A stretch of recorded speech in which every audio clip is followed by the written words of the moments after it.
Selamat malam para netizen dimanapun kita berada. Salam inspirasi bagi kita semua. Ya, menarik memang begitu ya. FIFA inspeksi stadion GBK ya, GBT ya. Cek rumput, kamar mandi sampai gerbang begitu ya. Jadi ada apa begitu kok sampai ya kamar mandinya begitu ya. Terus kemudian sampai gerbangnya.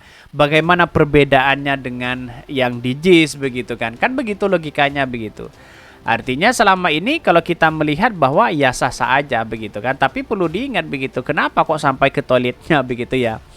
Bahkan di satu sisi mengatakan bahwa jelang pelaksanaan Piala Dunia U17 ya 2003 FIFA melakukan inspeksi ya di Stadion Gelora Bung Tomo GBT lapangan Tor ya Bika ya hingga Stadion Gelora 10 November begitu ya di Surabaya. Sampai toiletnya saja apakah tidak standar FIFA begitu kan? Kan begitu pertanyaannya begitu ya. Apakah JIS itu toiletnya standar FIFA begitu ya? Sampai-sampai digiring ke ini begitu kan. Karena berbicara tentang JIS begitu kan. Seolah-olah banyak muncul spekulasi begitu. Satu sisi ada yang mengatakan bahwa ya rumputnya tidak standar FIFA dan sebagainya. Padahal kalau kita bandingkan dengan lapangan-lapangan yang lain, stadion-stadion yang lain begitu kan. JIS itu layak, super layak begitu ya. Jadi kalau saya rasa bahwa apa bedanya begitu kan? Ya kalau kita melihat JIS dengan yang yang ada di Bung Tomo begitu, di Gelora Bung Tomo begitu kan. Saya kira melihat dari itu kan di JIS itu memang ada atapnya luar biasa begitu. Tetapi kalau dari beberapa lingkup ruangnya di dalam saya kira 11-12 begitu kan. Tapi kenapa kok JIS itu tidak dikatakan menjadi spekulasi luar biasa begitu kan. Kenapa dikatakan tidak standar dan sebagainya begitu ya. Bahkan ya katanya sih di GBT ya di Gelora Bung Tomo begitu dicek rumputnya, kamar mandinya sampai gerbang di situ begitu. Ya kalau kita bandingkan apakah ini soal politis atau tidak begitu ya.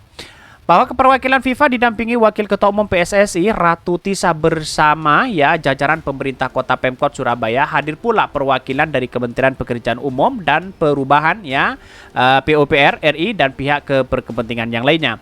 Inspeksi dilalui FIFA dengan meninjau lapangan latihan A, B, dan C yang ada di Kompleks Stadion GBT Surabaya ya. Bahkan setelah meninjau kondisi rumput dan fasilitas ya dari rombongan bergeser menuju ke Stadion Utama GBT Surabaya. Di satu sisi kenapa perbedaan dengan JIS misalnya begitu kan ya. Kenapa JIS itu secara spesifik begitu tidak dijelaskan bagaimana di dalamnya yang sudah dicek. Rumputnya apakah diganti total begitu ya. Bagaimana dengan kondisi di dalamnya. Seolah-olah ini ditutupi begitu kan. Belum ada pernyataan yang keluar bahwa ya JIS itu bisa saja dibanggakan atau apa begitu ya.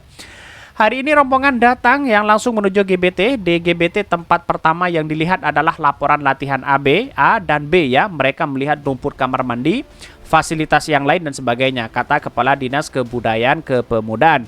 Bahkan FIFA kemudian melakukan pengecekan fasilitas lain seperti ruang ganti permainan, ruang CCTV, ruang konferensi, ya pres ya, ruang koordinasi pertandingan itu. Inilah yang kemudian kenapa sih banyak muncul spekulasi kalau kita bandingkan dengan JIS itu ya. Padahal kita lihat persoalan-persoalan seperti itu begitu kan, biar ya sepak bola kita maju dan sebagainya begitu, ada masih banyak pro dan kontra begitu kan. Inilah kalau didasarkan pada soal politis begitu. Saya kira permainan-permainan politis seperti ini tidak zaman begitu kan. Tidak ada kemajuan di demokrasi modern, malah menjadi dampak dan buruk luar biasa kepada sepak bola kita begitu. Ya, dan sekarang ya JIS itu diperketat katanya begitu ya. Ya, terus kemudian tidak ada sembarangan yang meliput di situ. Ada apa begitu? Lantas bagaimana dengan yang ada di Gelora Bung Tomo Surabaya begitu ya? Bahkan lapangan yang menjadi konsentrasi ya dan sudah dilihat inspeksi juga dilakukan oleh Mary Flores Martinez ya, FIFA Senior Turnamen ya manajer pada semua fasilitas yang ada di Stadion Utama GBT. Bahkan di satu sisi FIFA kemudian menunjukkan lapangan Tur Surabaya dan Stadion Gelora 10 November Surabaya. FIFA melihat kondisi rumput dan fasilitas yang ada. Wiwi mengklaim ya FIFA mengapresiasi tindak lanjut Pemkot Surabaya dalam melakukan perawatan dan pemeliharaan ya di Stadion GBT ya, laporan Tur hingga G10N Surabaya ya. Bahkan di satu sisi mereka sangat mengapresiasi maintenance ya, teknis pemeliharaan yang kita lakukan. Mereka bertanya apakah lapangan dimanfaatkan rutin. Kita jawab bahwa GBT digunakan untuk kompetisi. Begitu, di lapangan latihan juga dipakai untuk latihan klub-klub lokal.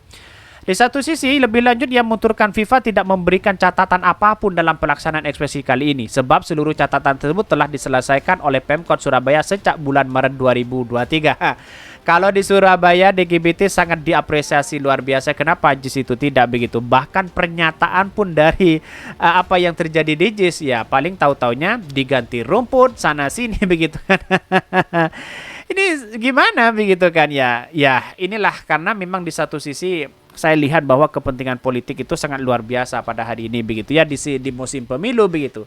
Jangan heran ada orang yang mengatakan bahwa spekulasi bahwa ada kaitannya juga dengan politis FIFA begitu, katanya begitu ya. Bahkan sampai-sampai begitu ya, media tidak boleh diliput di situ, tidak bisa meliput di situ, dijaga ketat dan sebagainya begitu. Bahkan ya, dia mengatakan bahwa lebih lanjut menuturkan FIFA tidak memberikan catatan. Seluruh catatan FIFA telah diselesaikan oleh Pemkot Surabaya. Sementara itu, Wakil Ketua Asrop PSSI Jatim Amir Buharudin mengatakan kunjungan FIFA adalah meninjau ulang persiapan dan fasilitas yang ada di stadion maupun di lapangan yang semula dipersiapkan untuk Piala Dunia U20. Sebenarnya perencanaan itu bisa terapkan kemarin untuk pelaksanaan 20, tetapi karena di-cancel sehingga perencanaan tidak ya jadi dilaksanakan. Ini yang akan kita laksanakan lagi jelasnya. Bahkan ya soal lapangan tidak ada masalah, untuk urusan rumput ya dan sebagainya tidak ada masalah katanya begitu ya. Tinggal nanti H-14 pelaksanaannya ya. Memang harus steril seperti yang kemarin-kemarin telah kita jalankan U20 ya. Pada prinsipnya Surabaya sudah siap pungkasnya. Di satu sisi mengatakan seperti itu. Yang belum siap itu katanya JIS yang menjadi masalah besar. Kenapa begitu kan? Kok orang masih mempermasalahkan JIS itu begitu? Apakah ini karena dibangun oleh Anies Baswedan begitu ya? Lihat saja, yang lain tidak ada masalah katanya begitu kan. Lolos semua kira-kira seperti itu begitu. Ya, JIS katanya harus rumputnya diganti, sana sini harus diganti begitu kan. Ketika melihat lapangan di Stadion GBT begitu ya, dengan yang ada di dalamnya itu hampir mirip begitu kan. Jadi saya kira kenapa sih kok mesti dipolitisasi dan sebagainya? Saya kira ada seperti itu begitu. Karena inilah panggung Erick Thohir ya. Ya jelas di situ ada permainan-permainan yang kemudian bagaimana ya menaikkan elektabilitas Erick Thohir begitu. Saya kira seperti itu begitu. Melihat atapnya di atas bagaimana kalau hujan dan sebagainya begitu kan. JIS kan bisa ditutup dan sebagainya begitu. Dan bahkan itu pun ya nanti akan rombak total begitu ya. Ya bahkan di atas atapnya itu harus dibongkar katanya begitu ya. Ya sayang sekali begitu hal-hal cara-cara seperti ini begitu dilakukan begitu ya. Ya karena di satu sisi orang mengatakan karena ini dibangun oleh Anies Baswedan, banyak sekali muncul spekulasi begitu kan. Kalau tentu ini tidak diperbaiki maka kemudian ya 100% citra Anies Baswedan sangat naik kan begitu pikiran orang-orang di luar sana begitu. Tetapi inilah politik kita, demokrasi kita harus hargai itu begitu ya. Kita membangun bangsa bersama-sama itu ya kita harus benar-benar secara maksimal kepada masyarakat sampaikan di situ, bukan soal politis begitu ya. Ya hanya ingin cari panggung sana sini seolah-olah karena dibangun oleh si A begitu ya, si B, si C lalu kemudian dipolitisasi. Itu kan saya kira gimana begitu kan ya. Ini persoalan-persoalan penting begitu ya. Bahkan saya kira JIS itu layak dan sangat luar biasa ya. Mungkin itu yang kami sampaikan tentang True Channel Hodari Podcast Rakyat ini, karena ada berita-berita menarik dan viral setiap harinya. Salam para netizen, salam inspirasi bagi kita semua. Jangan lupa di subscribe channel YouTube Hodari Podcast Rakyat ini.